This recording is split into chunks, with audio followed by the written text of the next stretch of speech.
Bonjour, bonsoir tout le monde. Merci en pile parce qu'avec nous, on a le ça sous Télévision nationale d'Haïti, le risque sismique en Haïti. C'est autour de ça, nous prenons le de bouche jeudi. Nous songeons ça qui est arrivé pays à 12 janvier. C'est ton mardi. Et en ça, son autre mardi, et qui a fait nous songer, tremblement de ça qui est secoué et pays à 4h53. Et en pile, fraction, nous avons quitté nous. On parler de 200 000, on parle de 300 000.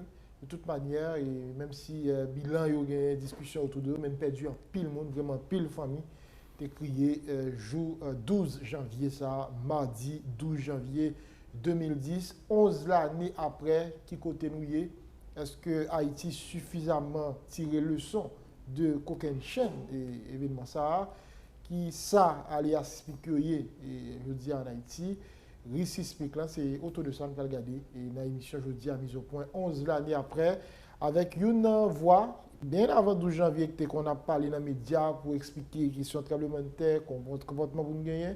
Et après 12 janvier, tu pas un pile bourrade.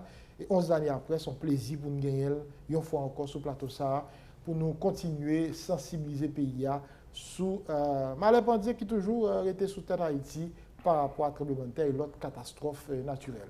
Professeur géologue Claude Prepti, c'est avec lui. Nous prenons le bouche. Il est directeur général, bureau mine, avec énergie. Ingénieur Prepti, merci un pile parce qu'avec nous, on fait encore ça. Bonjour et bonjour à toutes auditrices et auditeurs de TNH. Et merci encore pour l'invitation sur le rendez-vous traditionnel. Définitivement, chaque année, nous sommes là pour nous battre bouche sur le risque sismique en Haïti, pour nous qui avance, qui s'est fait dans le domaine. Parce que c'est une obligation pour nous parler de sujet, pour ne pas répéter les mêmes erreurs, parce que c'est un peu l'erreur qui est faite. Donc, il est important pour nous parler de sujet. Aléa sismique est toujours méconnu dans le pays, professeur Prepti? Bon, c'est un long processus que lié, il n'est pas méconnu, même gens qui étaient méconnus avant de janvier 2010 là, parce qu'en 11 ans, qu'on paquet avancé qui fait la connaissance sismicité locale là.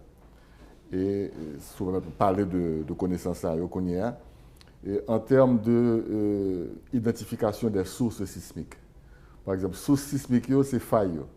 Donc, il y a une pile d'études qui sont faites pour identifier faille, parce que nous connaissons bien que le 2 janvier, nous avons pensé que c'était faille presque du sud là qui était provoqué le tremblement de terre là.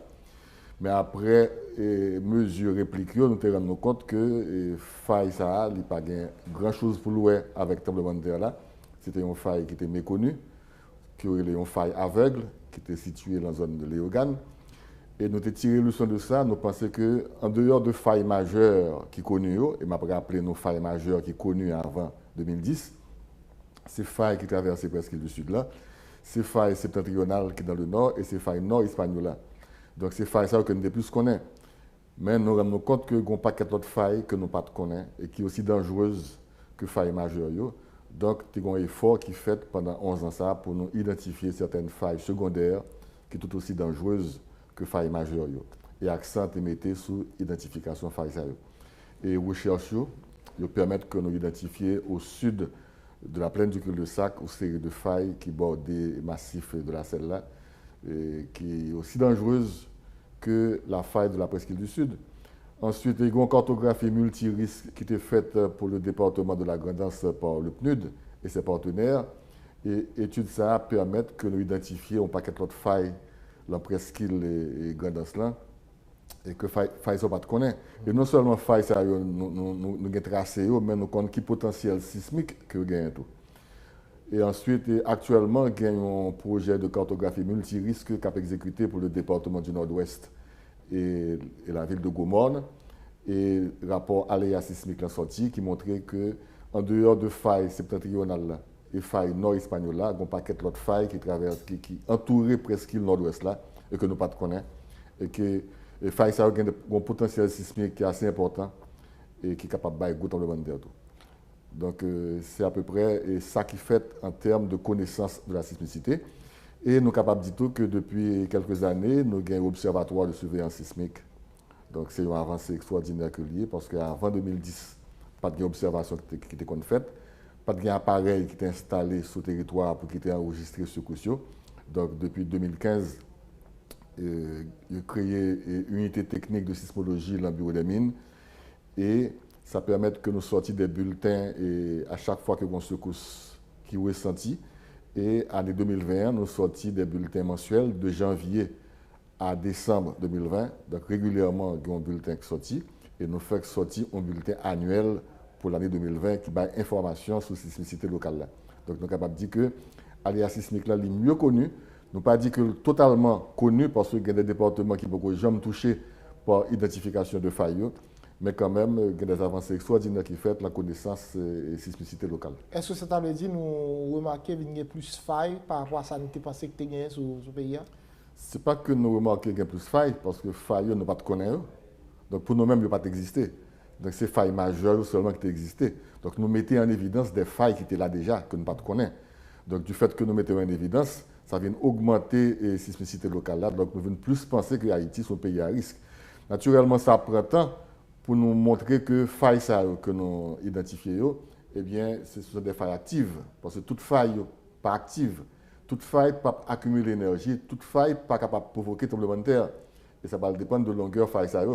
Donc, du fait que nous mettons faille en évidence, maintenant, il y a des études qui sont faites pour montrer le degré d'activité sismique faille pour nous sûr et certain que telle zone, il y a des failles que nous ne connaissons pas et que les failles sont sous-sismiques liées et que nous sommes capables de tremblement de terre. Pas oublier tout qu'au lendemain de 12 janvier, il y a un aléa sismique régional qui était fait, il y a un microzonage qui était fait, un paquet d'études qui fait tout, et il était basé sur des données qui partent en pile. Donc, par exemple, il y a des sismologues américains, Frankel, qui fait des études d'aléa sismique régional qui sont basées sur les données de Californie, or Californie pas Haïti. Nous avons très peu de données qui existent en Haïti. Donc, comme il faut que tout est fait bagaille, il faut que tout ait des documents, il faut qu'il y ait des codes de construction. Donc, tout document ça a été basé sur de très faibles données. Nous avons plus de données, ce qui veut dire que tout document ça a été fait après 2010, bien, il a mérité actualiser. Parce que tout document ça, c'est des documents évolutifs. Il faut que la cartographie a évolué, il faut que nous tenions compte de nouvelles données. Et nouvelles données permettent que nous mieux apprécions cartographie, risque sismique, les zones à risque sismique en Haïti. Donc, cartographie à différents, je vous dire. Alors, nous connaissons des séismes majeurs dans le temps et regardez ça en termes de failles. Je veux dire, quantité d'énergie à accumuler. Est-ce que ça t'avait dit Haïti toujours un pays à haut risque sismique, monsieur Petit? Bien sûr, Haïti a haut risque sismique et dans le passé, nous avons enregistré de gros tremblements de terre destructeurs de magnitude supérieure à 7 et même égale à 8. Et nous voyons que 3-4 tremblements de terre sont situés tout au long des failles majeures. C'est ça qui fait que nous sommes capables de dire qu'il y a des failles majeures. Eh bien, observation que nous faisons pendant toute l'année et les années passées, après 2010, montrent-nous que il y a des épicentres de petits secousses sismiques que nous avons enregistrés sur l'ensemble du territoire. Parce que l'épicentre n'est pas aligné seulement le long des failles majeures qui sont connues, mais l'épicentre est gaillé sur tout le territoire. Ça veut dire qu'il y a des sources sismiques partout.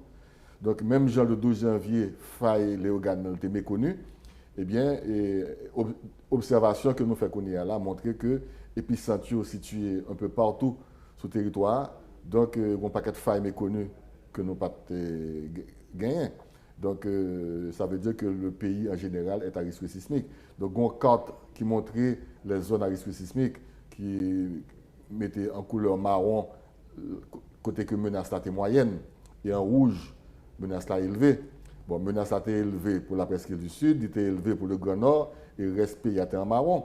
Mais l'observation que nous faisons montre que tout pays a une énergie qui a dissipé là-dedans. Donc, est-ce qu'il y a des sources sismiques dans tout le pays? On a toujours dit que le plateau central est une zone qui est sûre. Eh bien, il y a des secousses que nous commençons à enregistrer. Ce qui veut dire que quand ça a mérité refaite, donc zone à risque sismique, pratiquement, il faut mettre tout Haïti en rouge, parce que ce sont des pays qui est vraiment à risque sismique élevé un petit peu partout. Donc, naturellement, il y a des zones qui sont beaucoup plus élevées que l'autre, mais quand même, l'information ça est importante pour nous gagner, pour nous capables de prendre des mesures, pour nous faire des codes de construction et pour nous faire des préventions pour préparer la population à faire face à un phénomène sismique. Son monde a dit, son pays qui est traversé par des failles de tous côtés, vous pensez le raison? Bon, disons pas Haïti seulement, disons l'île en général. Hein. Et Haïti et Saint-Domingue, d'ailleurs, le regard des cartes Saint-Domingue là, qui est plus plein là-dedans, Saint-Domingue est toujours présenté comme un pays à plus haut risque sismique que Haïti, parce que tu as une surveillance. Donc Haïti paraît comme un pays qui a moindre risque sismique. Donc, quand on a donné, on commence à tomber, nous commençons à faire un pile d'études sur Haïti. nous voyons que pas de différence entre Haïti et la République dominicaine. Donc l'île entière, son pays à risque sismique parce que nous situons sur la plaque Caraïbe, au même titre que la Jamaïque, au même titre que Porto Rico, au même titre que les Petites Antilles. Donc plaque ça, l'a bougé et l'a affronté en convergence avec la plaque nord-américaine. Et affrontement ça a provoqué des failles, des cassures, des sources sismiques. Et ces sources sismiques, ça a battu tremblement de terre régulièrement. Vous avez dit tout à l'heure, le département centre dans le temps, puis on dit quoi, c'était une zone qui t'apparaît plus safe par rapport à tremblement de terre, mais depuis quelque temps, il y a une secousse que nous enregistrée. Est-ce qu'on a regardé ça qui fait ça? Bon, pour avoir faille, depuis qu'il y a un source sismique, ça veut dire qu'il y a des failles qui sont en activité, donc il y a une énergie qui a dissipé. Mais l'observation que nous faisons montre que pour l'année 2020, nous avons enregistré près de 499 secousses sismiques sur l'ensemble du territoire, presque 500. Et c'est des secousses légères à mineures, avec des magnitudes qui variaient entre 1 et 4,9. C'est des secousses qui pitient, qui ne sont pas capables de provoquer des dégâts. Mais l'information, c'est extrêmement importante parce que nous sommes capables de localiser qui côté que secousse ça a fait. Et nous voyons que nous répartis sur l'ensemble du territoire. Et secousse ça a varié d'un mois à un autre, parce que chaque mois, régulièrement, nous faisons bilan quantité de secousses qui fait pour moi. Par exemple, moi qui baille moins de secousses, c'est mois janvier, qui fait 24 séismes sur 499. Et moi qui te baille plus de secousses, c'était le mois d'avril qui baille 64. Donc, l'offre moyenne pondérée sur 12 mois, nous avons à peu près 41,58 tremblements de terre qui fait par mois en Haïti pour l'année 2020. Donc, c'est une information qui est extrêmement importante. Et nous analyser l'information, nous essayer de situer ce coup par rapport au département géographique d'Haïti. Nous avons 10 départements géographiques. Et nous avons regardé qui département qui te recevra plus de secousses pour l'année. Alors, il y a 3 départements qui viennent en tête. C'est eux-mêmes, regardez les cartes là, il y a un paquet épicentre qui est localisé dans la zone. Ou il y a le département du Nord-Ouest qui est en tête de liste, qui recevra pour l'année 2020 168 petits secousses sismiques sur 499, ce qui représente 37,7% des secousses enregistrées. Et en deuxième position, et ça c'est une surprise pour nous, c'est le département du Sud-Est, qui recevra près de 130 tremblements de terre. Et en troisième position, le département de l'Ouest. Donc nous continuons à analyser ça, et nous voyons qu'effectivement le centre, eh bien, il n'est pas recevoir un pile tremblement de terre pour l'année 2020, ce qui veut dire que l'activité sismique n'est pas aussi importante. Mais ça veut dire qu'il n'y a pas de faille dans la zone. Et le département qui recevra moins de tremblements de terre pour l'année, c'est la Grand'Anse.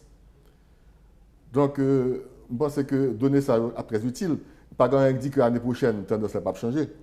Un département qui n'a pas de un pile tremblement de terre l'année ça, eh bien, on est capable de voir que l'énergie vient dissiper beaucoup plus l'année prochaine. Donc, c'est ça qui fait qu'il faut gagner une observation continue pour être capable de faire une analyse très fine de sismicité locale là, pour être capable de connaître qui gens que sismicité ça a développé en Haïti, pour être capable de faire prévention. Parce que l'objectif là, ce n'est pas seulement faire observation, c'est gagner information, gagner données d'abord, à partir de stations sismiques, ensuite tirer des informations, et information ça, nous devons passer à l'autorité qui a fait prévention, qui a fait prévision, qui a fait protection. Parce que l'objectif final, c'est de réduire la vulnérabilité de la population face au risque sismique. Pour que ça qui passe le 2 janvier, tous les dégâts que nous avons enregistrés, ben, nous pas enregistrés encore. Pour que tout le monde ne soit pas mourir. Donc, il faut un plan national de risque sismique. Mais le plan, ça, il faut qu'il est échafaudé sur des données, sur des informations. Et information, ça, c'est information scientifique, c'est information technique, ou des appareils. Donc, la science est extrêmement importante. Nous ne sommes pas capables d'improviser. Donc, si nous prenons des mesures, l'on zone, il faut que nous prenions en connaissance de cause et que les mesures soient basées sur des données scientifiques. Parfait. Vous parlez de Sud-Est, vous dites ça a étonné nous. Pour qui ça, selon nous, et ça paraît étonnant que Sud-Est ait activité sismique dans le niveau ça pendant l'année 2020 qui se passait. C'est parce que source sismique qui identifie dans le Sud-Est, là, c'est la faille de la presqu'île du Sud, qui est située au nord du département du Sud-Est, dans la zone la boule 12. Donc Jacmel et ses localités très loin de faille ça. Et nous remarquons que y a un paquet épicentre qui est localisé autour de Jacmel et de ces localités et un nombre important de petits secousses que nous avons enregistrés dans la mer au sud du département du Sud-Est. Or, nous n'avons pas identifié source sismique dans la zone. Ça veut dire qu'il y a des failles qui sont cachées dans la zone et que nous ne connaissons pas. Mais ça n'a pas étonné tout que parce que le 12 janvier 2010, Jacmel était très affecté. Bien que et puis Saint-Anne était localisé à 10 km de Gressier, il était assez loin, donc Jacmel était affecté. Donc, département sud-est là sont zones qui sont vraiment à risque. Donc, ça vient conforter l'idée nous que le département sud-est là, il faut que nous mettions accent sur les mêmes, parce qu'il y a un pile secousses que nous avons enregistrées au cours de l'année 2020, près de 130 secousses sur 499. On a parlé de 12 janvier 2010, professeur Prepsi, raison puis mon avancé et qui t'a fait tout dégâts enregistré, c'est mode de construction nous, c'est gens et aménagement bien fait, nous construisons n'importe comment, nous pas tenu compte effet direct ondieux sous bâtiment, 11 années après. Ça a changé dans le niveau ça. Bon, pas grand chose changé parce que une raison majeure qui fait que tu as tout dégâts ça en Haïti, c'est la façon que nous construisons, ces modes de construction, c'est gens nous aménager spatiaux, la création des bidonvilles. Ensuite, il y a une mentalité population tout. Population, bon, pas respecter, bon, on méconnaissance de l'aléa sismique, et puis nous avons une mentalité côté que bon, c'est bon Dieu bon, c'est Christ capable. Et Haïti, eh bien, il y a les dieux tutélaires de la nation qui ont veillé sous lui. Donc, nous n'avons pas de tremblement de terre. Donc, ceci n'arrive qu'aux autres. Ça ne va jamais arriver nous. Donc, il y a un paquet de raisons qui étaient justifiées autant de dégâts. Mais la raison fondamentale là, c'est la façon que nous avons construit. La façon que nous avons aménagé l'espace là. On est capable de dire que depuis 2010, il y a quelques petites avancées qui sont faites en la matière. Parce qu'avant 2010, pas de vraiment des codes de construction qui étaient abordés pour le problème parasismique. Donc en 2012, le ministère des Travaux publics avec le ministère de l'Intérieur sortit le CNBH 2012, qui est le Code national du bâtiment haïtien, donc qui fait état de toute construction, de tout type de construction, les grosses constructions, les constructions parasismiques, qui gens pour construire, qui gens que pour matériaux et qui gens que vous devez construire son sol qui est vraiment à risque. Donc, sont avancées extraordinaires. Ensuite, il y a des guides de réparation, parce que pas oublier que tu as un paquet de cailles qui étaient étiquetés vert, qui étaient en jaune, qui étaient en rouge. Donc, tu as une réparation que tu n'as pas faite. Donc, il y a un guide de réparation qui est sorti pour te montrer le boss maçon, qui te montrer l'ingénieur, qui vient pour réparer une caille de manière parasismique. Et ensuite, il y a un document qui était sorti, qui était mode de construction de petits bâtiments en maçonnerie chaînée. Donc, toute nouvelle construction qu'on va faire, des petites constructions, mais qui j'en pour faire pour que le bâtiment ça, eh bien, il résiste à ondes sismiques qui a sorti en bas sol là, qui a monté en surface et qui a mis caillou à terre. Donc, ce sont des avancées. Mais malheureusement, le Code national du bâtiment n'a pas un caractère obligatoire. Pas une loi qui dit que désormais, l'homme a construit, eh bien, voilà les normes à respecter, voilà les codes à suivre et obligé de suivre. Et si vous ne pas suivi, eh bien, il y a des sanctions à faire, à donner. Pas oublier qu'il y a des institutions qui sont là pour bailler permis de construire. Ce sont les mairies. Or, pendant 11 ans, bon, nous avons remettre mairie et code national là, nous avons remettre le microzonage sismique qui était fait dans la zone qui était affectée. Mais ce sont des documents qui restaient dans les tiroirs. Parce que le génie municipal n'est pas forcément renforcé. Il n'est pas renforcé, donc c'est une lacune que nous gagnons après 11 ans. Les mairies n'ont pas été renforcées. Donc, il n'y a pas de loi sur la construction. Donc, Mounio proposé plan à mairie, mais son acte purement commercial, pas un suivi qui fait le respect plan que vous proposez. Donc, situation n'a pas vraiment changé, bien que documents existent, bien que pas aucun prétexte qu'on y a pour mon mal construit. Donc, c'est obligé de bien construire parce que les codes de construction existent, le microzonage sismique existe. Donc, il y a certains bureaux d'études qui respectent et Codio, qui est un certain bureau d'études qui fait référence à microzonage, mais nous ne sommes pas capables de dire que ce bagage est général parce qu'il n'est pas obligatoire. Mais je veux dire, est-ce que nous avons toujours parlé de banalisation et de questions de tremblement de terre, risque sismique en Haïti? Banalisation à un certain point, parce que avant 2010, tu as gagné une banalisation totale.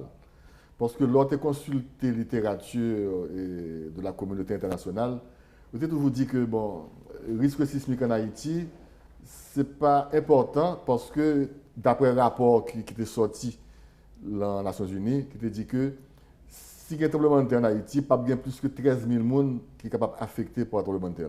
Donc, ce n'est pas une priorité pour nous assurer la sécurité Haïti en matière de risque sismique. Donc, le 12 janvier, ça prouvait le contraire. Donc, tu as une banalisation. Or, puisque la communauté internationale n'a pas investi dans la sécurité sismique, donc l'autorité haïtienne n'a pas vraiment jugé nécessaire pour investir eux-mêmes parce que nous avons tendance, si le blanc a dit que nous pas capables affectés par risque sismique, donc ce n'est pas nécessaire pour nous vraiment entrer dans la sécurité sismique. Là. Donc nous avons banalisé l'affaire de risque sismique. Là. Maintenant, après 12 janvier, est-ce que nous banalisons?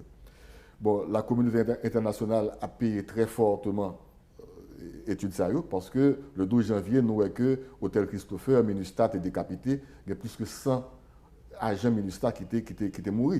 Donc, il y a rendu compte que les rapports étaient basés sur de fausses informations, sur de mauvaises données, parce que pas de suffisamment de données en Haïti, pas d'activité de recherche scientifique. Donc, après 12 janvier, ils ont lancé une série d'activités sismiques qui ont prouvé effectivement que Haïti est un pays à risque sismique. Donc, au cours des 5 années qui ont suivi le tremblement de terre du 2 janvier, il y a un financement qui est fait, côté que le financer études, le plan Nord, donc il y a pile de documents qui sont sortis sur le Grand Nord d'Haïti, il y a une cartographie multirisque du département de la Grandance, il y a une cartographie multirisque du département du Nord-Ouest, de la ville de Gomorne, des NIP, il y a une sorte de document qui est sorti pour montrer mon aborder des problèmes et menaces naturelles, mais qui sont pour aborder eux. Donc, à travers le PNUD, à travers la communauté internationale, il y a un peu d'investissement qui est fait, qui voulait vraiment que nous banalisions événements naturels, ça au moins. Et l'État haïtien suive un petit peu. D'ailleurs, il y a un renforcement qui est fait au niveau de la protection civile, il y a un renforcement qui est fait au niveau du bureau des mines, dans le financement du réseau de surveillance sismique, donc il y a moins de banalisation. Mais malheureusement, nous nous rendons compte qu'avec le temps, plus années a passé, et 12 janvier a passé, donc la communauté internationale intéressée moins à financer le risque sismique en Haïti. En Haïti, nous avons plus d'autres problèmes, donc nous avons moins de financement. Donc, nous avons tendance au retour à la banalisation. D'autant que données qui sont sorties pendant 5 ans après 12 janvier 2010, données ça, nous pas vraiment utilisées. Ils étaient dans les tiroirs. Donc, nous pas montré vraiment que données ça que nous fait acquisition de eux-mêmes après 12 janvier, bien nous exploiter, nous avons tendance à avancer pour nous résoudre le problème de réduction de vulnérabilité. Nous pas tellement fait grand-chose avec eux. Donc, il y a moins de financement, donc presque un retour à la banalisation. Et c'est ça qui fait que le type d'émission que nous avons fait aujourd'hui, presque chaque 12 janvier, est très important. Parce que un petit monde qui a 12 ans aujourd'hui, à 13 ans, 11 ans, il ne peut pas vivre 12 janvier. Et nous avons privé une génération qui a privé, va poser la question sur 12 janvier, ah bon, on ne peut pas de comme ça. Et 12 janvier a sorti de mémoire de la population haïtienne. Même genre, tremblement de terre qui était fait en 1751, en 1770, en 1842, était sorti complètement de la mémoire des Haïtiens. Donc, rivons-le, parlons au monde de 12 janvier en Haïti, ah bon, il va te connaître. Donc, c'est une obligation pour aînés, pour les gens qui étaient vivants 12 janvier, ont un devoir de mémoire pour nous faire genre d'émission sérieux, pour nous créer la population en haleine, pour nous dire que, attention, pas oublier, tu es 12 janvier, mais ça qui t'est passé. Et voilà les mesures de mitigation à prendre pour éviter les mêmes erreurs. Parce que si nous ne pas faire, ce n'est pas un devoir de mémoire, mais nous allons répéter dans le passé, dans le futur, les mêmes erreurs. Il y aura une prochaine fois. Bon, quels que soient les pays du monde, le tremblement de terre n'a pas jamais passé une seule fois. Pas oublier que c'est une énergie qui a accumulé dans la terre. Et côté que l'énergie ça a fini de dissiper, il y a un gros tremblement de terre, l'énergie a recommencé à accumuler encore, et ça va dépendre de la longueur de faille là. Et dans 20 ans, 30 ans, 40 ans, 50 ans, 100 ans, ça dépend de période de récurrence là, même l'énergie ça va redissiper encore. Donc, tremblement de terre là, depuis qu'il y a un tremblement de terre, il y a un côté, il y a toujours un tremblement de terre, même côté. Mais c'est une question de temps, de durée. Et ça fait que ça a sorti la mémoire collective. Là. On n'a pas de cyclone, par exemple. Chaque année, nous avons une saison cyclonique. Donc, ça n'est pas capable de sortir la mémoire. Non, parce que chaque année, nous vivons. Chaque année, il y a des cyclones qui font sur l'océan Atlantique là, et une trajectoire qui suivent les Antilles. Donc, nous toujours fait face à phénomènes ça. Mais un tremblement de terre, il n'est pas fait chaque année. C'est nous-mêmes qui avons fait surveillance qui connaissent que la terre a tremblé chaque jour. Et il y a de petites secousses. Mais les grandes secousses qui peuvent provoquer des dégâts matériels et des pertes en vie humaine, nous ne pas gagner souvent. Nous avons une période de retour qui est très longue. Et période ça permet que la population l'oublie rapidement que dans le temps, tu as un tremblement de terre destructeur, donc tu as des mesures pour qu'il prend, et ces mesures ça permettent que nous pas répéter les mêmes erreurs et que nous pas prendre même quantité de dégâts et faire état de quantité de monde qui a mourir encore. Station sismique, combien aujourd'hui en Haïti? Bon, nous avons 7 stations sismiques large bande, situées à Jacmel, Léogane, Port-au-Prince, Hinche, et Cap-Haïtien, et Mol-Saint-Nicolas, et puis Jérémy. Donc, c'est des stations qui ont des coûts extraordinaires. Fonctionnels. Pour gérer un réseau de surveillance sismique, il faut un budget conséquent. Un budget que nous gagnons pas conséquent, parce que les stations sont en panne tout le temps. Et il faut payer bonne passante là pour gagner droit d'accès à satellite international pour recevoir information en temps réel. Parce que toute information c'est en temps réel. Depuis que nous théâtre tremblé quelque part, nous avons un centre de données dans le bureau des mines, nous avons surveillance 24 heures sur 24. Donc, nous avons gardé l'appareil à travers l'écran que vous gagnez. Donc, depuis que théâtre secoué, vous avez information. Donc, c'est fait calcul rapide pour calculer magnitude, profondeur, épicentre, et puis bas information. Mais ça a un coût.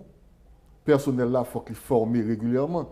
Il faut que vous ayez Internet 24 sur 24. Il faut que vous ayez électricité 24 sur 24.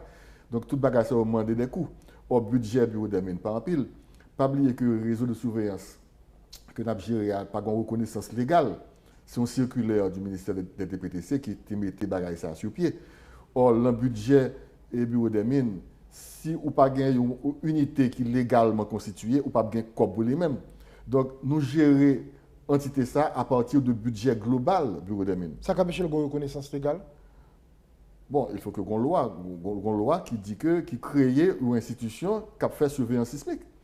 Or, en 2011, il y a un circulaire qui était émané de TPTC, du ministre TPTC qui préside le conseil d'administration du bureau des mines, qui circulaire a dit que bon, il a créé une unité technique de sismologie dans le bureau des mines, mais il n'y a pas de force légale. Parce que le budget, alors présenter le budget pour l'année, c'est le budget pour le bureau des mines. Or, finance lui-même le budget par direction. Or, direction, ça a une loi organique. Le bureau des mines a une loi organique. Or, la loi organique, là, pas de gain qui existait depuis 1986. Il n'y a pas de gain, unité technique de sismologie.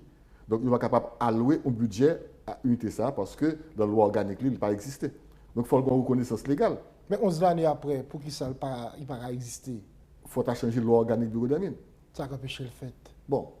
Ensuite, est-ce que surveillance sismique là obligé de rester dans le bureau des mines et d'énergie? Est-ce que vous êtes capable de créer une institution autonome, peut-être sous tutelle de l'université ou bien sous tutelle de l'autre institution, qui a donné justement à la surveillance sismique? Parce que le bureau des mines, c'est une institution de l'État, nous là pour nous prendre données. Or, la surveillance sismique, c'est quelque chose de scientifique. C'est un bagage qui n'est pas vraiment entré dans le cadre. Nous-mêmes, nous faisons, nous avons l'information, mais nous là pour exécuter les rapports qui sont sortis là-dedans. Donc, il faut que nous fassions une solution parce qu'à travers tous les pays, il y a des instituts qui occupent de surveillance sismique. Les États-Unis, c'est USGS. C'est Geological Survey des États-Unis d'Amérique qui fait surveillance sismique. Donc, dans tout pays, il y a des laboratoires de recherche qui font surveillance sismique, qui dépendent des universités. Maintenant, le bureau des mines nous fait jusqu'à présent, nous avons l'information, mais nous avons souhaité qu'il y ait une entité légale, qui est fonctionnelle, qui a un propre budget par lui, avec les moyens qu'il faut, réparer les stations ou personnel scientifique adéquat pour faire la surveillance sismique nationale, parce que sans surveillance sismique, ça, nous ne sommes pas capables vraiment contribuer à la réduction de la vulnérabilité, parce que c'est un facteur qui est extrêmement important, l'évaluation de la menace, est important pour nous capables d'aller vers la réduction de la vulnérabilité. Je dis à l'habiter à Tremblay côté dans le pays, le bureau des mines a un moyen pour le capable de voir ça en temps réel? Nous avons moyen parce que ce n'est pas seulement le réseau Panouan qui est là. Nous faisons référence à l'autre réseau. Par exemple, un projet qui est exécuté avec le professeur Eric Calais, qui a installé sur le territoire national là, des appareils qui n'ont pas des coûts extraordinaires, qui ont des Raspberry, qui de tous côtés, et le réseau ça qui est le Haïti Séisme, qui est en relation avec des universités étrangères, en relation avec le bureau des mines. Donc, c'est un projet qui est très utile, qui permet de détecter en temps réel tout ce qu'on gagne. Donc, il y a un réseau bureau des mines, il y a un réseau Haïti Séisme par les Raspberry Check, il y a un réseau dominicain qui est tout proche, parce que nous avons accès à eux-mêmes tout.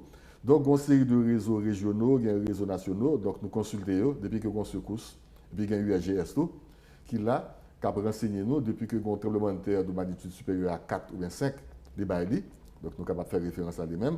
Mais si magnitude est inférieure à 4, URGS pas bail, c'est réseau locaux pour qui bail. Donc c'est ça qui fait que le réseau ça est extrêmement important. Donc heureusement, l'autre réseau vient suppléer à carence réseau national là que UTS gagne hein, parce que nous avons des problèmes. Parfois, on vole les batteries, on vole les panneaux solaires et ça prend temps pour que vous remplacez et ça demande des cobs pour acheter et nous avons un budget qui est immédiat. L'on fait réquisition, ça prend 3 mois, 4 mois, 5 mois avant que vous gagnez. En attendant, le réseau a campé. Donc, ou pas d'information. Donc, vous obligez de rabattre sur l'autre réseau qui gagne, sur le réseau Haïti Séisme, sur le réseau Université Dominicaine. Donc, nous gagnons l'autre atout, nous faire appel à d'autres réseaux pour nous capables de compléter l'information pour que régulièrement nous sortions un bulletin mensuel pour nous capables d'informer la population de sismicité locale. Mais après 11 ans, est-ce que je dis Haïti fait de ça en priorité par rapport avec dispositifs de formation, moyens que nous mettons pour une institution comme le bureau des mines et de l'énergie, par exemple? Bon, priorité, nous avons tellement de problèmes dans le pays d'Haïti. Priorité, ou bien une priorité, c'est que nous avons un problème qui est constant, qui arrive tout le temps. Nous sommes capables de dire que les cyclones sont priorité, puisque chaque année, il y a une saison cyclonique. Donc, nous avons déjà préparé, la protection civile a préparé là, pour la prochaine saison cyclonique. La saison cyclonique finit en novembre, là, donc on a préparé la prochaine saison. Or, leur poser une question, d'accord, priorité, c'est à quand le prochain séisme? Je suis capable de dire. Quand est-ce qu'on aura un séisme de magnitude 7 en Haïti? Je ne sais pas. Diriger, c'est prévoir, non? Maintenant, puisqu'on n'est pas capable de connaître, la science n'est pas en mesure de faire des prédictions précises ou faire des prévisions. Maintenant, prévision est basée sur des données scientifiques, des données techniques. On se dit que dans 10 ans, dans 20 ans, on est capable de gagner un tremblement de terre de magnitude 7. D'ailleurs, nous avons passé 11 ans après 12 janvier. C'est seulement en 2018 où tu as gagné une magnitude de 5,9 dans le département du Nord-Ouest, en 11 ans. Or, prends un politicien qui a un mandat de 5 ans, un sénateur ou député, ou maire, en 5 ans, il dit que bon, en 5 ans, je ne sais pas que je pourrais ou gros tremblement de terre. Il y a l'autre priorité. Donc, s'il a un budget, s'il a défini un budget pour le pays, il a défini en fonction des priorités actuelles. Si le dossier dans 10 ans, 15 ans, 20 ans, bon, je ne sais pas là. Je ne sais pas là, quitter l'autre cap Vinio, Yawel. Donc, ce n'est pas priorité PAM. J'ai besoin de réélu. Donc, le budget que je vais là, priorité, c'est pour ça qu'il a. Pour problème actuel, problème conjoncturel. Or, le risque sismique, c'est un problème structurel. Il faut que nous ayons une machine à 2 vitesses. Conjoncturel, parce que le tremblement de terre est capable de faire à n'importe quel moment, il faut capable de faire face à lui-même. Mais le structurel, parce que c'est pour le long terme. Et pour faire un structurel, il faut qu'on investisse à long terme. Au réseau de surveillance sismique, il faut gagner des corps qu'il a en permanence. Il faut former le personnel, il faut gagner des plans de contingence pour que le magistrat qui l'a aujourd'hui, après 4 ans, après 5 ans, pas là encore, eh bien, au l'autre vini, eh bien, il y a une structure qui est dans la mairie qui permet de donner pour que la vie continue. Vous n'êtes pas obligé de recommencer à chaque fois que vous avez un élu qui nomme dans zone. Donc, il faut qu'on structure la mairie pour qu'il fasse suivi données ça. Ou qu'on plan de contingence, ou que les conseils départementaux de gestion des risques et des désastres, eh bien, si délégué à pas là, eh bien, structure là pour continuer avec suivi. Vous avez des conseils départementaux communaux de gestion des risques et des désastres qui présidés par les maires. Les maires, une fois que vous pas élu encore, l'autre qui vient, mais il y a des structures en Amérique qui là pour qui fait suivi à long terme. Et structures ça faites pour doter de techniciens, de monde qui connaissent le sujet, et puis pour pas gagner des vides, pour pas gagner des lacunes. Et ça demande un investissement à long terme. Il faut mettre comme, il faut mettre budget pour capable faire suivi ça à long terme. Et non pas à court terme, ce n'est pas des bagailles conjoncturelles que Quid du plan séisme Nord pour ce petit? Le plan séisme Nord a été exécuté par le PNUD et ses partenaires, qui finit, après 6 ans d'études, un paquet d'études qui sortent, un paquet de données qui sortent sur le nord d'Haïti, qui montrent que le nord, effectivement, est un pays à risque sismique. Il y a un microzonage qui fait, il y a une évaluation bâtiment qui montre que le bâtiment est très mal au point. Donc, les documents ont été remis aux autorités qui étaient quand même commandité l'étude-là, autorités du ministère de l'Intérieur. L'étude a été remise également aux mairies concernées, parce que là, nous parlons de Grand Nord, il s'agit des départements du Nord-Ouest, du Nord et du Nord-Est. Et l'étude a été faite pour les communes de ces 3 départements, à savoir la commune de Port-de-Paix, de Saint-Louis du Nord, de Cap-Haïtien, de Fort-Liberté et de Ouanamètre. Donc, nous avons tonne d'informations qui existaient sous zone ça pour nous faire prévision, pour nous faire prévention, pour nous faire préparation, parce que nous en attendons justement au gros tremblement de terre. Les études ont été réalisées. Je remets il y a un comité de prépositionnement qui était mis sur pied par le gouvernement Moïse. Donc, le travail a fait, nous avons un rapport, nous faisons des présentations au Conseil des ministres, mais jusqu'à présent, pas aucune action qui est faite, parce que nous ne sommes pas capables de dire exactement qui là que le Nord a tremblé. Parce que tu as des dispositions que tu prends pour passer maintenant des bâtiments, surtout bâtiments publics. Dans les bâtiments publics, parce qu'il y a pile l'école qui était tombée le 12 janvier, pile l'école qui est évaluée dans le Nord, en pile l'université, en pile l'hôpital, en pile infrastructure, en pile route, par exemple, l'aéroport du Cap-Haïtien, le port du Cap-Haïtien, toute infrastructure, ça y est, tout gain problème. Donc, il faut ne pas passer main sur eux. Or, c'est de gros investissements. Or, actuellement, le problème économique que nous avons traversé, la COVID-19, investissement, est-ce qu'on peut investir dans le domaine de ça pour parer éventuellement à un secours sismique qui est capable d'arriver dans 10 ans, dans 20 ans? Il y a l'autre priorité. Mais comme Jean dit là, gouverner, c'est prévoir. Ce n'est pas parce qu'il est capable de faire peut-être dans 10 ans, dans 20 ans, nous ne savons pas qui l'a fait, pour nous ignorer totalement que, bon, pas faire rien du tout, parce qu'il est capable de faire à n'importe quel moment. Et là, ça, bon, même j'ai fait 12 janvier, là, ça, on a dit que c'est nous-mêmes qui ne faisons rien. C'est ça. Donc, il faut quand même faire quelque chose, un minimum pour qu'ils investissent, pour assurer la protection de la population, pour assurer la protection de l'existant. Là, pour un citadelle La Ferrière, qui ont un bâtiment extraordinaire. Donc, en 1842, eh bien, tu as un parti qui était détruit là-dedans. Or, si le même séisme venait à se répéter dans le Nord, eh bien, la citadelle La Ferrière serait affectée encore. Donc, quelle disposition qui prend pour que nous protéger le bâtiment ça? Bon, pas grand-chose. Donc, il faut que nous allions dans machine à deux vitesses. Il faut nous penser au conjoncturel et au structurel. Il faut un budget qui est alloué au conjoncturel pour aborder les priorités de l'heure, qui est indispensable. Mais il faut ne pas oublier tout que nous devons penser à un développement durable. Le développement durable, là, c'est le développement pour le futur. Il faut quitter un pays qui est sécure pour les générations à venir. Ce n'est pas seulement la conjoncture, que le présent, on a essayé d'aborder des problèmes, mais le futur, tout, gérer, c'est prévoir. Il faut que nous quittions un pays sécuritaire pour les générations à venir. Tu as un ensemble de panneaux que tu mets dans le Nord, surtout un risque tsunami. Et si tu as gagné un tremblement de terre, parce que l'épicentre, c'est dans la mer capable. Et puis, on a cherché panneaux ça aujourd'hui, pas vrai, non? Effectivement, dans le Nord, non seulement un tremblement de terre qui peut être assez fort, magnitude combien comme ça? Jusqu'à 8, hein, jusqu'à bon? 8, mais probablement 15 minutes après le tremblement de terre, ça, pour être capable de des vagues en mer de 4 mètres, de 5 mètres de hauteur, capable de déferler sur le Grand Nord, c'est ce qu'on appelle un tsunami. Donc, il y a une possibilité pour qu'il y ait deux phénomènes dans le Nord, c'est le séisme et le tsunami. Donc, il y a un pile d'études qui étaient faites pour informer la population de phénomène tsunami. Il y a des cartes d'évacuation qui étaient faites, il y a des cartes de modélisation qui montraient jusqu'à côté si un tsunami, jusqu'à côté que vague la mer est capable d'arriver, et qui sont pour capable protéger la population qui est capable d'inonder par le tsunami, hein, et qui sont capable de mettre des bâtiments en dehors des zones inondées pour protéger la population. Et justement, tu as des panneaux indicateurs qui te disent, si on a un tsunami, si on a un tremblement de terre, mais route pour faire et mais côté pour arrêter. Panneaux ça a été placé. Nous faisons des exercices de simulation avec le PNUD, avec la protection civile, côté que l'école a participé à l'exercice ça. Donc nous faisons 2 ou 3, qui n'est pas suffisant. Il faut faire une chaque année pour que la population élève l'école, il y ait une culture du risque. Parce que l'on fait l'année, c'est une année qui est bénéficielle. Mais chaque année qui passe, eh bien, l'année qui va venir, il n'y a pas bénéficié de l'exercice de simulation. Or, l'exercice ça coûte un pile cob. Ça mobilise un pile ressources humaines, un pile ressources financières. Nous n'avons pas de moyens pour le faire.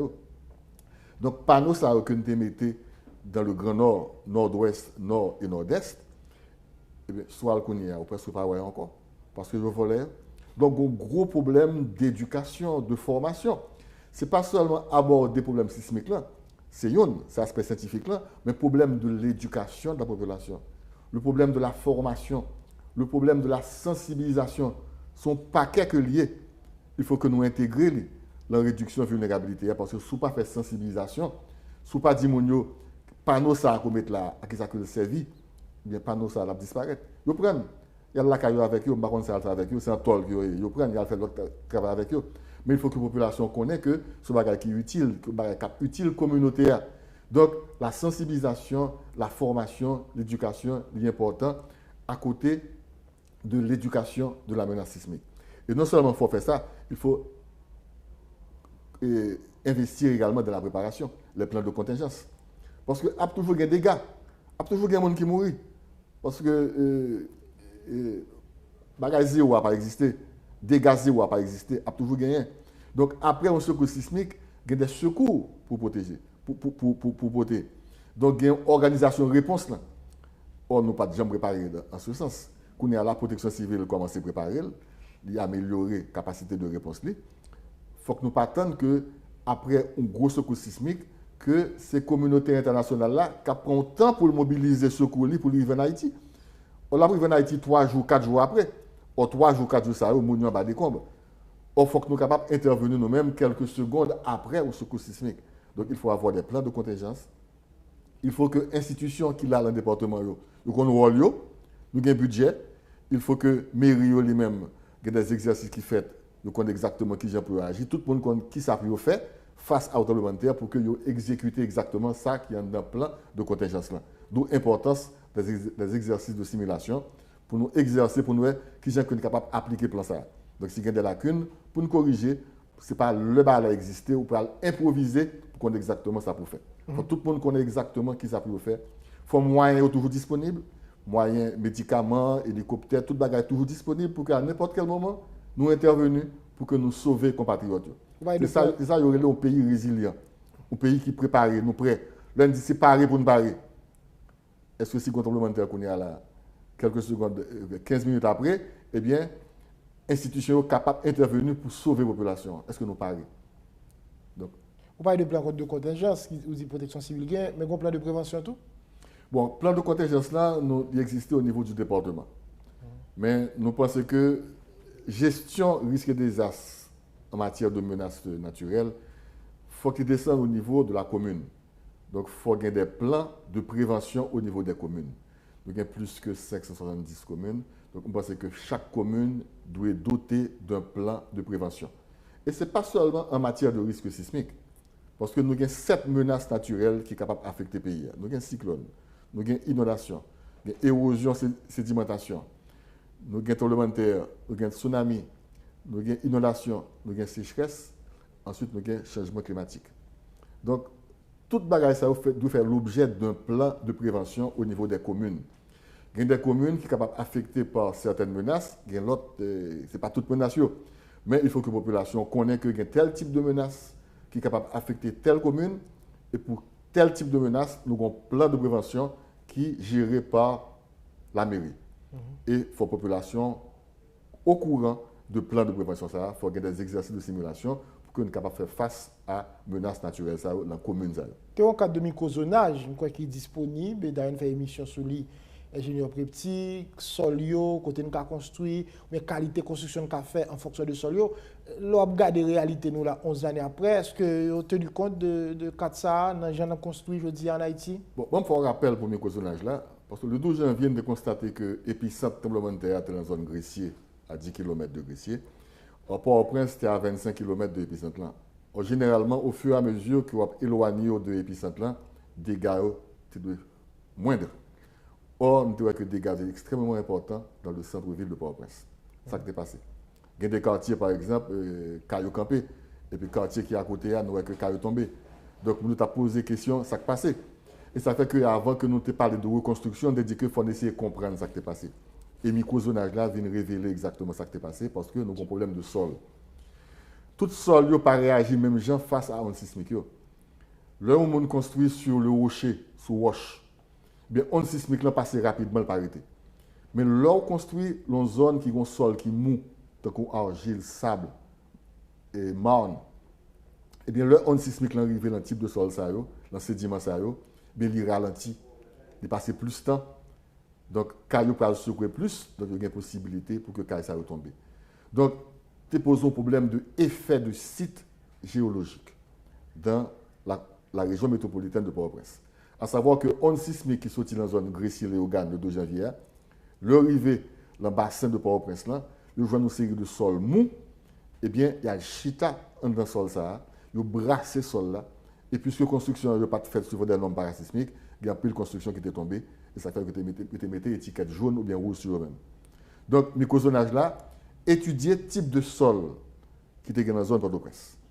Il dit, monde qui parle construire, mais type de sol pour gagner, mais qui gens pour construire, sous sol ça, est capable de construire un bâtiment de 5 étages, 6 étages, ou bien un seul étage, mais problème que le gagne. Donc, il y a des courbes, des spectres de réponse pour qui permettent de dimensionner le bâtiment qu'il va faire. Étude ça existe. Mais il existe seulement sur 80 km² de la région métropolitaine de Port-au-Prince. On partit dans la commune Port-au-Prince, on partit dans la commune Pétionville, commune de Delma, Cité Soleil et Tabar. Carrefour pas dedans. Carrefour, il arrive jusqu'à Martissan. C'est qu'on y a, avec le laboratoire national et l'autre partenaire, on a fait étude de microzonage sur un financement local de l'autre commune. Donc, on a fait pour Martissan, Bizoton, etc., jusqu'à Carrefour. Même penser que son bagage pour qu'il a fait sur l'ensemble du territoire national. Parce que tout territoire a des sols qui sont capables d'affecter négativement par des tremblements de terre. Et dans le cadre justement d'un plan séisme nord, bien, microzonage a été fait pour le Grand Nord d'Haïti. Et les résultats existent. Malheureusement, faute de moyens, faute de financement, c'est seulement 200 km² que nous couvrons sur l'ensemble du territoire en termes de microzonage sismique. 11 ans après. Oui, 11 ans après. Or, 200 km² sur 27 750 km² représentez 0,7% du territoire national. Il reste payé. Donc, il faut avoir des moyens suffisants. Il faut avoir une priorité pour que nous continuions à faire le microzonage là, nous étendre, bon, on va dire à 27 750 km², mais les villes les plus à risque étaient méritées une étude de microzonage pour que le monde a construit, eh bien, les bureaux d'études, les constructeurs, ils ont un document ça à la main pour connaître sur quel type de sol qu'ils ont construit et que le sol ça, eh bien, il n'est pas capable de supporter n'importe quel type de construction. Et malgré le disponible, et qui ça nous fait? Et malgré que le disponible, nous remettons à l'autorité, nous remettons à la mairie, nous disons, prendre disposition qu'on y a l'homme demandé un permis de construire pour tenir compte de CNBH, Code national là, et microzonage là, malgré tout, ils ne pas tenir compte de eux-mêmes. Est-ce que son problème de ressources humaines, est-ce que compétences qu'il a en mairie, eh bien, il n'est pas capable vraiment aborder le problème qu'il a en microzonage, nous ne pas connaissons, mais 3 cas études de microzonage qui fait que l'État haïtien dépensé en pile cob pour faire, bien, études ça été dans les tiroirs. Ils posté sur le site TPTC, sur le site laboratoire national, sur le site bureau des mines et des énergies. Il y a des bureaux d'études, il y a des ingénieurs qui sont compétents, qui tiennent compte de eux-mêmes. Mais malheureusement, ce n'est pas général. Et il était fait, l'objectif pour généraliser la construction, pour que désormais, quel que soit le monde qui a construit dans la zone que microzonage ça il fait l'étude là, il faut tenir compte de recommandations pour que le bâtiment soit parasismique. Et là, je veux dire, malheureusement, dans le génie municipal, il y a plein par rapport à la qualité de monde qui a dedans, aux ressources qui sont disponibles. C'est des gens qui ne sont pas forcément liés à la question génie et permis de construire en fonction de l'argent que vous avez. Je pense qu'il faut renforcer, il faut que renforcer en capacité ressources humaines, il faut que des gens qui connaissent les constructions parasismiques. Parce que quel que soit le pays et côté où en Haïti, et toute construction qu'on va faire, il faut que il y ait une composante parasismique. On va bien composante parasismique dans le même genre, si tu as fait le Port-au-Prince ou dans le nord par rapport à plateau central, mais il faut que chaque degré de composante parasismique en Haïti, parce que c'est un pays qui est vraiment à risque. Mais pour appliquer composante ça, il faut qu'il y ait des gens qui sont compétents pour qu'ils fassent. Il faut que la mairie qui a permis de construire là, il analyse les plans, il doit que soutenu compte de recommandations microzonage là et Code national du bâtiment, le plan qu'on va faire. Et ce n'est pas seulement garder le plan, le faire venir, puis on permet de construire, il faut que y ait une vérification qui est faite à tous les niveaux. Parce qu'on doit payer plan pour faire plan. Pour faire construction, on ne peut pas respecter ça qui est dans le plan. Il faut qu'il y ait des vérifications qui sont faites par la mairie, mais par des ingénieurs compétents pour vérifier qu'à chaque fois que vous arrivez dans l'étape, il y a que est bien exécuté, puis il y a autorisation pour continuer avec l'autre étape là encore, jusqu'à ce que le bâtiment finisse. Et c'est à ce prix seulement que nous aurons un pays sécuritaire, côté que a de très bonne construction et que les gens qui vivent dans le bâtiment, ce n'est pas des tombes qu'ils ont construit, eh bien, ils sont capables de vivre, ils sont capables de dormir en toute sécurité dans le bâtiment, parce que le bâtiment répond à des normes de sécurité, à des normes parasismiques. Ou toujours Kembe, professeur Pepsi, 12 janvier, ce n'est pas très bien de terre qui est fini avec nous, c'est construction de Bon, définitivement, parce que le tremblement de terre, on dans sautant en terre, dans le foyer, il est monté en surface, il a affecté le bâtiment. Or, si le bâtiment est tombé, c'est pas. Bon, on dedans, il y a un wall pali, mais si le bâtiment est tombé, c'est parce que le bâtiment est mal construit. Parce que si on prend un bâtiment qui est bien construit d'après les normes parasismiques, il y a un maximum de sécurité, la structure doit affecter, mais il n'est pas effondré. Et sur un bâtiment, il n'est pas effondré sur eux. Donc, ce ne sont pas les zones sismiques qui avaient tué les gens le 12 janvier, ce sont les bâtiments qui étaient mal construits. C'était un mauvais aménagement du territoire. Eh bien, il y a des bidonvilles qui tombaient, ils construisent sur des pentes, ils construisent côté que pas de construire. Et les constructions, ce sont des constructions de fortune. Ils ne pas respecter aucune norme, pas même les normes conventionnelles. On ne va pas parler de normes parasismiques. En principe, les normes conventionnelles devaient être respectées. Et soit vivre dans pays à risque sismique, ils viennent ajouter à normes conventionnelles des normes parasismiques. Or, il y a un pile bâtiment qui était étiqueté vert le 12 janvier. Ce n'est pas que c'est des bâtiments qui étaient appliqués des normes parasismiques, tout simplement appliqués des normes conventionnelles. Ils étaient bien construits, ingénieurs étaient bien travaillés, matériaux étaient bien choisis, ils étaient bien calculés, bâtiments ça. Mais il nous faut plus en Haïti. Il faut non seulement appliquer les normes conventionnelles, mais il faut renforcer par les normes parasismiques, parce que le tremblement de terre, onde sismique là, il provoque des ondes des contraintes de compression et de dilatation qui permettent que le bâtiment pompe dans un ballon. Ensuite, il balance à droite et à gauche. Ce sont des ondes de cisaillement. Ensuite, il tord. Ce sont des ondes de torsion. Donc, trois genres de contraintes sérieuses qui peuvent agir sur le bâtiment et qui peuvent contribuer à effondrer le bâtiment. Donc, il faut que nous intégrions dans le calcul que les normes conventionnelles ne suffisent pas. Oui, là, tout est une question d'investissement parce que quand il y a des gens qui reconstruisent caillou pour continuer, et Dieu seul sait qui ça s'est demandé en termes de début pour faire caillou en Haïti. Et là, maintenant, qu'on ne pas prendre toutes mesures nécessaires, bien tout ça, et code la demandé, et il faut pas pour arrêter, quoi. C'est vrai que si vous appliquez les normes parasismiques en plus des normes conventionnelles, ça va augmenter les coûts de construction. Mais si vous tenez compte de plans d'abord, de l'architecture, de tout calcul, ou intégrer tout, bon, coût va augmenter de petit pourcentage tout petit. Donc, il vaut mieux que le monde dépense beaucoup plus, un petit pourcentage en plus dans la construction, au moins vivre en sécurité avec la famille ou dans ça, que si on construit une tombe, puis on dit, boss maçon, bon, fait n'importe quoi, on va construire 2 pièces pour moi, et puis boss maçon construit 2 pièces de manière quelconque, et puis on goûte dans le terre, puis 2 pièces à craser sur.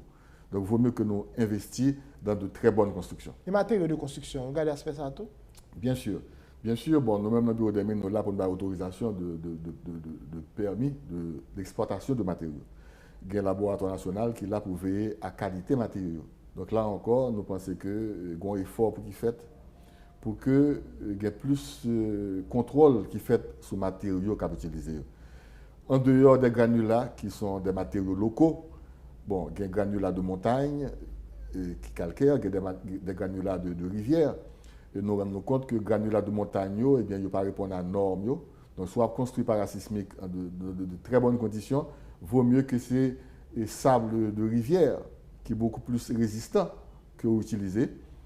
Maintenant, les aciers, les ciments, c'est des matériaux qui sont à l'étranger. Est-ce qu'on contrôle vraiment de matériaux ça au cap entrer? L'on prend un acier, par exemple, diamètre là, est-ce que le diamètre là est correct? L'on dit 1 tonne d'acier. Est-ce que son tonne que effectivement? Donc, c'est l'institution nationale pour qui veille matériaux qui entrent en Haïti pour vérifier, pour contrôler est-ce qu'ils respectent les normes avant qu'ils livrent à la vente. Donc, nous achetons n'importe quoi, la contrebande, nous utilisons n'importe quel type d'acier, n'importe quel type de ciment. Et ça, c'est un facteur aggravant pour destruction bâtiment. Parce que construction parasismique n'a pas dit seulement application des normes de construction, mais il est entré dans l'architecture, dans le calcul, mais également dans les matériaux qui sont utilisés et dans le terrain qui sera utilisé pour la construction. Parce qu'on doit faire un caille ou respecter toutes normes, mais côté que le bâtiment situé, eh bien, risque de très grand parce que le bâtiment construit sur terrain en pente, ou bien encore sur terrain qui est liquéfiable, ou bien encore sur terrain qui est capable d'amplifier les ondes sismiques, ou bien encore en altitude où il y a des effets de site topographique. Donc, il y a une série d'aléas qui fonctionnent de sites, de zones côté qu'on peut le construire.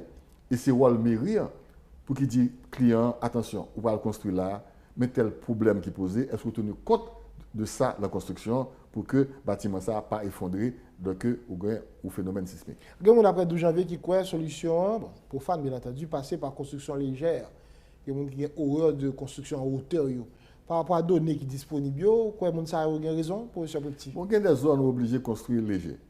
Mais au pays tel qu'au Japon, tel qu'au Californie, il y a des buildings qui sont faits de combien d'étages. Au Japon, un pays à risque sismique qui est situé dans le 4 plaques tectoniques, côté que au tremblement de terre de magnitude jusqu'à 9. Et pourtant, ce n'est pas la construction légère qui résout le problème. Là. Non, ce n'est pas le béton tout qui est le problème. Là. Le 12 janvier, je me suis dit qu'il ne peut pas construire un béton encore. Il ne peut pas dormir en bas dans le béton. Comme si c'est le béton qui est la cause que le bâtiment est effondré. Non. Béton, c'est un des meilleurs matériaux qu'on est capable d'utiliser pour faire la construction.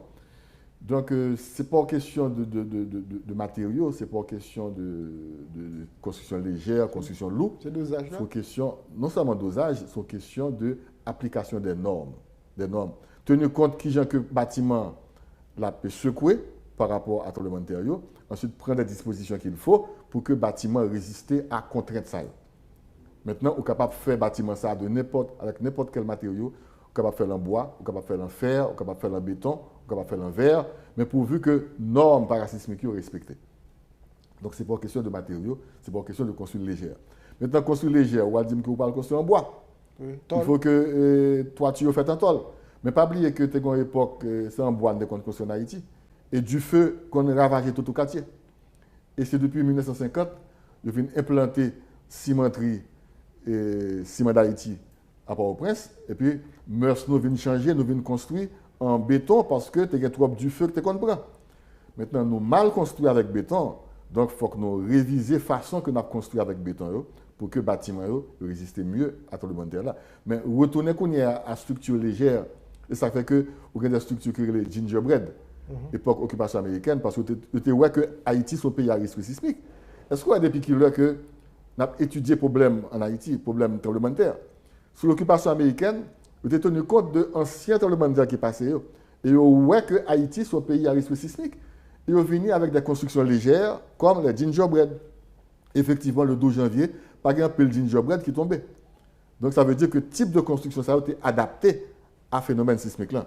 Donc, il y a une réflexion pour qu'il fait pour nous quel type de construction qui est adapté à type de sol que nous gagnons et à sismicité locale là pour que nous ayons une construction vraiment qui est digne de Haïti, qui est originale, mais qui tient compte de tout aspect phénomène sismique. Je veux dire, on a rebalancer avec cité administrative Port-au-Prince, toutes données tenues compte pour empêcher cité à trembler, pour pas un sac arrivé nous en 12 janvier 2010 là, pour le bâtiment d'État qui est tombé.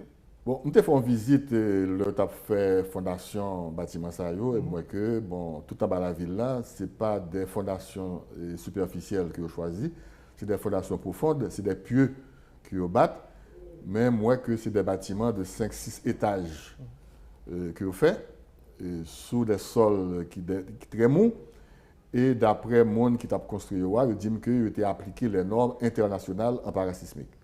Or, parallèlement, que le bâtiment ça a fait, il a fait étude de microzonage. Ce qui veut dire que le bâtiment ça n'est pas vraiment référé à l'étude de microzonage, il est référé à des normes internationales. Or, d'expérience, on voit que l'on applique des normes internationales, eh bien, il y a des précautions qu'on prend de manière générale, mais il y a des spécificités locales qu'on gagne, obligé de tenir compte de eux-mêmes. Et là, on va tenir compte de eux aujourd'hui. Bon, je ne sais pas. Il faut interroger les gens qui ont construit le bâtiment ça. Mais quand même, moi que la façon que vous construisez là, il était en pile précaution, il y a des normes qui étaient utilisées, des normes conventionnelles et des normes parasismiques. Et le type de fondation qui a été utilisé, c'est des fondations correctes. Donc, on a espéré que l'an prochain tremblement de terre, le bâtiment ça, eh bien, il a été intact. Bon, peut-être pour parler national là, moi, j'ai un pile précaution, je dis qu'à prendre. Bon, parler national pour construire. Mais c'est sûr et certain que dans le cahier de charge là, on fait partie du comité. Donc, il a accordé une grande importance à aspect parasismique là, parce que toute parole nationale que vous construit, mais tout détruit par le tremblement de terre. Donc, nous avons espéré que le prochain gros tremblement de terre qui arrive en Haïti, même si c'est dans 50 ans, dans 100 ans, le parole national là, ne va pas tomber. Parce que nous avons construit un palais moderne qui tenait compte de priorités actuelles, mais qui résistait à type de sol côté que la pierre, ce champ de masse là, parce que ce sol n'a pas fait de droit bon. Mais quand même, les normes conventionnelles et les normes parasismiques peuvent l'appliquer pour que le bâtiment ne pas effondré. Et je suis sûr et certain que UCLBP tenu compte de phénomènes ça, la nouvelle construction par les nationales. Mais c'est tout seul parce qu'en bas la ville, là, le prochain Mas, Bel-Air, Monsieur Guillaume, quand pile de questions posées sur qualité sol, ça, et qui m'a dit un pile effort pour construire sous lui. Bon, le regardez la centre-ville là, partie bicentenaire, eh bien, son zone de remblai lié, c'est des sédiments. Et au fur et à mesure qu'on va monter, tout en bas de la ville, là, pas bon du tout. L'arrivée d'Elma, est mieux. Jusqu'à ce qu'on arrive dans la zone Pétionville, eh bien, là, on voit une rocher. Donc, le rocher affleure au niveau de Mont-Calvaire, au niveau de Pétionville. Pas de problème. Mais au fur et à mesure qu'on va descendre vers le centre-ville, eh bien, qualité sol là, l'a réduit. Il faut tenir compte justement de ça dans la construction. 11 ans après, nous avons un Canaran, je veux dire. Et c'est 12 janvier 2010 qui est un Canaran. Il y a des gens qui croient que c'est peut-être les gens qui dirigent qui ne prennent pas les dispositions que ça demande pour que vous empêchez de aller au Canaran, j'ai aller là. Bon, pour moi-même, personnellement, il y a un cauchemar de 2010, c'est l'accouchement de Canaran. Parce que l'organe de Port-au-Prince, qu'on a fondé de penser à extension Port-au-Prince. Regardez des populations qui vivent à Port-au-Prince, époque tremblement de terre, il y a 3 millions d'habitants, qu'on a 4 millions. Donc Port-au-Prince n'est pas capable de prendre mon encore, à moins qu'on construise en hauteur. On construit en hauteur sur un sol qui n'est pas bon, c'est très problématique. Donc il faut que nous prévoyons extension. Vers la mer, ce n'est pas possible. Vers le sud-est, dans la zone fort parisien. Vers le sud, qu'on a ces Carrefour, c'est Gressier, Léogane, et nous, à extension ça. Maintenant, vers le nord, c'est justement dans la zone Canaran. Donc, seul côté où tu as des possibilités pour faire une extension de Port-au-Prince, c'est vers le nord. Donc, la zone Canaran, tu es quand même vierge. Donc, construire une nouvelle Port-au-Prince, une nouvelle capitale, c'était une zone qui était tout à fait appropriée. Pour faire une belle petite capitale ou une belle petite ville, moderne, avec des constructions parasismiques. Mais malheureusement, la ville est très mal gérée. Et puis, nous avons un bidonville qui vient former Canaran. Donc, qu'on a qui que nous pouvons récupérer zone ça pour nous transformer, aspect social, aspect économique, qui vont pour évacuer la population ça dans zone ça. Donc, extrêmement compliqué. Donc, franchement, bah ouais. Bon, malheureusement, ici, c'est les cabris qui finissent passer après les fermes barrières. Bon, il y a toute qualité de problème Canaran. Donc, nous avons que Canaran situé sur la route nationale numéro 1. Donc, tout le monde parle dans la zone avec la multiplicité des gangs. Donc, si vous parlez dans la zone, on est capable de bloquer. Dernièrement, on était bloqué carrément. Si vous parlez dans le nord, l'Antibonite, nord-ouest, toute zone ça est capable de bloquer au niveau de Canaran. Parce que pas vraiment de contrôle de zone. On a des possibilités pour nous faire une ville moderne dans la zone Canaran. Est-ce que le trop tard? Donc, moi-même, pas un architecte qui a aménagé des zones. Donc, je pense que les gens qui ont réfléchi sur l'aménagement territoire là, ils doivent penser sur zone ça pour qu'on est capable de transformer Canaran en une ville moderne pour nous capable vraiment gagner une extension de Port-au-Prince pour nous gagner une capitale qui est vraiment digne de ce nom. Parce que tout le monde croit que la prise en charge que l'État a de faire par rapport à la construction après 12 janvier 2010, c'est une des conséquences que le tremblement de terre a gagné sur le mode sur nous avons construit. Bon, malheureusement, 11 années après, nous sommes là. Il y a un pile de bagages qui était capable de faire après 12 janvier. Malheureusement, nous avons laissé aller qui fait, priorité à pas tout ça. Donc, la nature a horreur du vide. Donc, nous avons délogé, caillou crasé. C'est des bonnes qui sont battantes. Donc, il faut avoir un côté priorité. Donc, puisque l'État n'a pas de prendre contrôle de la situation, pas capable d'orienter, donc on fait n'importe quoi. Donc, il y a des gens qui n'ont pas de craser, il y a des gens qui sont dans l'autre département, ils vont un terrain ça, et puis ils mettent main sur le terrain et puis ils font des cailloux. Il y a des gens qui louent caille Canaran et puis ils ont de l'autre côté. Donc, on a un désordre total. Donc, on a souhaité qu'ils mettent l'ordre dans la zone pour que nous essayions d'améliorer la situation parce que c'est une mauvaise image qui est liée à l'entrée capitale là, pour voir une qualité bagaille ça qui fait l'entrée ville là, au niveau de Canaran, qui est vraiment un cauchemar après le 12 janvier 2010. Pour que ça, jusqu'à présent, dans le ministère de l'Éducation nationale, pas un programme pour apprendre petit monde, question tremblement de terre et la culture du risque, par exemple? Bon, il faut poser des questions à responsable ministère, je ne vais pas répondre pour eux. Et effectivement, 11 ans après, je connais que grand pile l'effort qui est fait avec l'UNESCO, avec les cellules éducation nationale, et des manuels qui sont faits pour intégrer, mais pour être capable d'intégrer dans le curriculum du monde. Pas un programme national de sensibilisation dans l'école qui existait, qui est fait au niveau du territoire. Même personnellement, je contacté, moi, je fais des conférences pour eux-mêmes. C'est des bagages ponctuels, des bagages conjoncturels. Même tu as souhaité que un programme que l'éducation nationale établit, c'est obligatoire pour que chaque mois, chaque 2 mois, un cours sur menaces naturelles avec des exercices de simulation, évacuation et salio pour que yo baille cette culture du risque. Parce que pour les gens qui ont monté dans quelques années, ils pas vraiment connaissent ce qui est passé le 12 janvier. Donc il faut que nos devoirs de mémoire, ça, c'est dans l'école pour nous perpétuer, à défaut d'avoir un mémorial pour mener les pour montrer ce qui est passé le 12 janvier, mais ils doivent instituer dans la salle de classe des cours sur les menaces naturelles, parler de tremblements de terre, faire évacuation pour que la culture du risque existe, pour que tout le monde connaisse que la vive dans le pays à risque sismique, pour que le jour que le tremblement de terre dit, ah, il ne va pas jamais parler de ça avec dans l'école, même gens que un peu le monde était étonné que ça qui est arrivé d'où je viens arriver parce que ne connaît pas que ça est capable d'arriver dans le pays. Le programme de master qui était initié après 12 janvier, comment ça est aujourd'hui? C'était au niveau de la faculté des sciences. Oui, c'est l'UGO qui est l'unité de recherche en géosciences qui a marché très bien. Donc, il y a des promotions qui sont sorties, il y a des mémoires de fin d'études. Et je crois que pendant l'année 2020, il y a 3 colloques scientifiques qui sont faits, côté que les étudiants ont été présentés les résultats mémoire de fin d'études, côté que les gens qui ont un master a présenté les résultats étudiants, les doctorants ont présenté les résultats étudiants. Donc, il y a des promotions qui ont formé. Et je pourrai loger très prochainement dans le bureau des mines et d'énergie, un espace qui est attribué à master là, donc il y a un local avec le financement des banques privées. Donc ça a marché très bien. Mais l'inquiétude, c'est qu'à chaque fois qu'il y a une promotion qui est sortie, ça n'a pas avec mon ça. Bon, il faut que nous accordions des priorités à l'évaluation de la menace. Il faut que nous ayons des structures, des institutions qui sont capables vraiment d'absorber les gens qui ont sorti ça. Barrer des salaires décents, barrer des emplois, priorité dans le pays, développer des laboratoires au niveau des universités pour continuer à faire des recherches avec leurs partenaires étrangers pour que, pour que la science vraiment ait un droit de citer en Haïti. Parce que nous improvisons trop.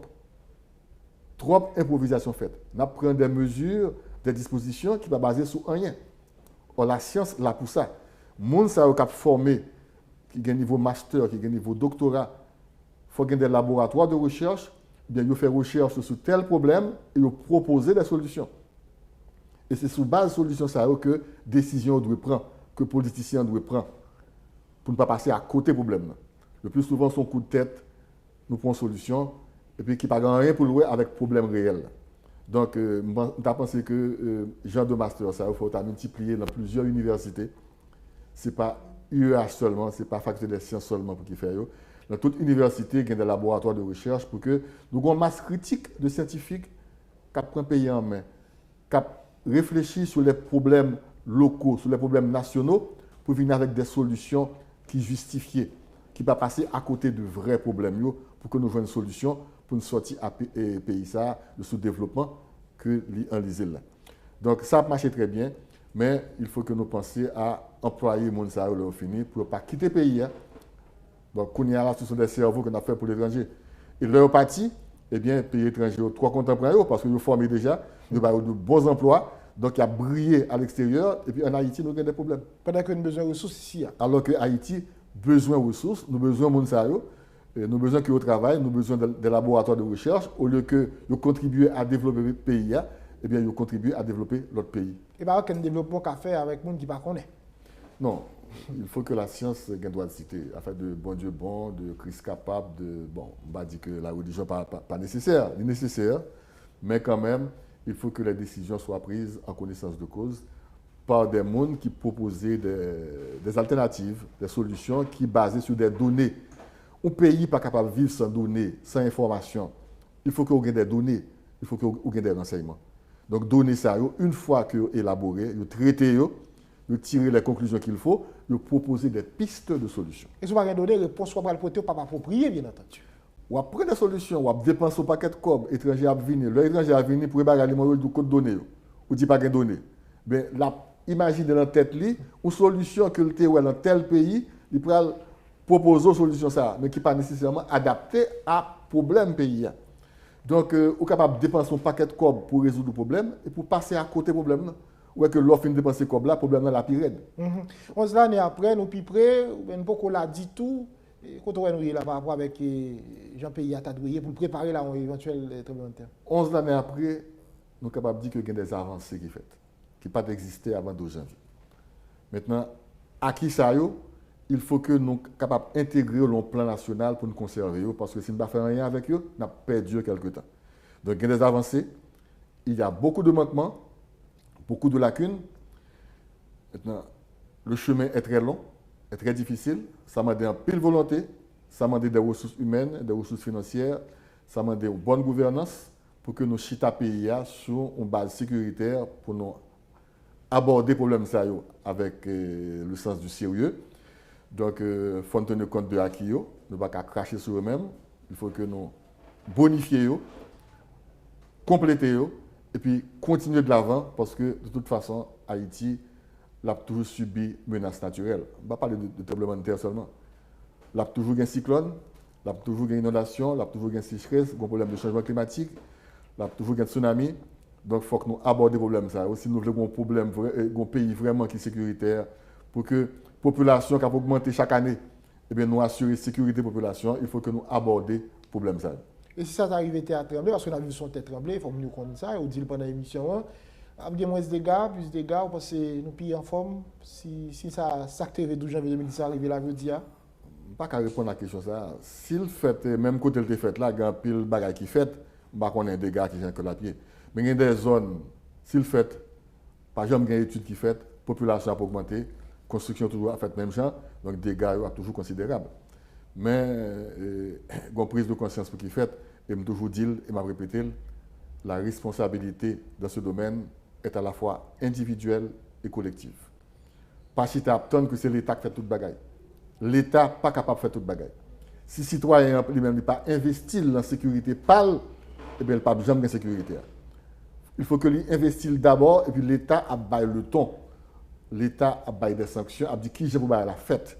Qui politique que nous adoptons pour nous faire bailler plus bien. Mais au cœur de tout ça, c'est le citoyen qui doit être là pour qu'il prenne des stèles en main. Message pour 12 janvier, 12 janvier 2021, il tombe au mardi, hein, année ça. Il est tombé au mardi, même 12 janvier, il était fait au mardi. Eh bien, plus de temps a passé, il y a bien moins d'investissement et plus le monde a déconnecté de 12 janvier. Nous pensons que nous-mêmes qui étions vivants 12 janvier, nous avons un devoir de mémoire. Il faut que nous disions ce qui s'est passé 12 janvier. Il y a plein de monde qui n'est pas d'accord avec moi, qui est un petit peu mal à l'aise de parler de 12 janvier, de tremblement de terre, dit que m'a remué plaire parce que je connais que 12 janvier était un mauvais souvenir pour eux-mêmes. Vous comprenez ça? Mais la solution, ce n'est pas faire le vide, ce n'est pas faire le mort sur ce qui s'est passé 12 janvier. Reléguer l'oubliette, nous dit que comme si 12 janvier n'a pas jamais existé, alors que son bagage qui est capable de répéter encore à nouveau. Donc, il y a un devoir de mémoire, il faut parler de ces choses, avec modération bien sûr, et dire que génération qui a venir, mais ça qui est passé au certain 12 janvier 2010, et que, mais qui j'ai dégâté, mais ça qui est passé, et si ça t'est arrivé, c'est parce que y a tel bagage que nous n'avons pas fait. Maintenant, pour éviter les mêmes erreurs, prenons notre pays en main, faisons les choses autrement, mais il faut perpétuer mémoire ça, pour que nous-mêmes nous prenions des mesures, des dispositions qu'il faut, pour que nous vivions un pays qui est vraiment sécuritaire. C'est ça le monde fou qui croit qu'avec notre résultat, c'est continuer à faire même bail. Bon, si on monde fou chita dans le cas et puis bloque mal maré et puis il y a une Bible mais la prière toute la journée, il dit bon Dieu bon pas gain qu'à priver, qu'on gros tremblement de terre qui passé, il pense que bon Dieu parle que bloque là pour lui, bon monde ça dans l'erreur. Bloque là tomber sur lui parce que ce sont des lois physiques. Là tomber sur lui, là mourir. Aide-toi et le ciel t'aidera. C'est pour fatalité. C'est pour fatalité, c'est pas une pareil. Merci infiniment pour ce petit. C'est un plaisir et je suis toujours là pour nous parler de lui-même parce que c'est un devoir de mémoire. Voilà, pour 12 janvier 2021, professeur Claude Petit, au fond, en compte avec nous sous Télévision Nationale d'Haïti. Sous là dans la matinée, bonne journée. Et si c'est en rediffusion, bon après-midi, bonne soirée, à bientôt.